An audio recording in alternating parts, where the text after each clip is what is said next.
अस्सलाम वालेकुम। क्या आपके भी गर्दन से दर्द कंधे में आता है और कंधे से बाजू में और हाथ की उंगलियों तक जाता है?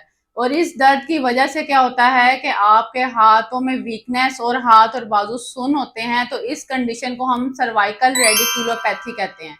ये वीडियो सिर्फ और सिर्फ आपके लिए है। आज की वीडियो में हम बात करेंगे सर्वाइकल रेडिकुलोपैथी क्या है, सर्वाइकल रेडिकुलोपैथी क्यों होती है, इसकी क्या सिम्टम्स हैं, इससे कैसे बचना चाहिए, और फिजियोथेरेपी का इसमें क्या रोल है। I am doctor Varda Iqbal, clinical physiotherapist.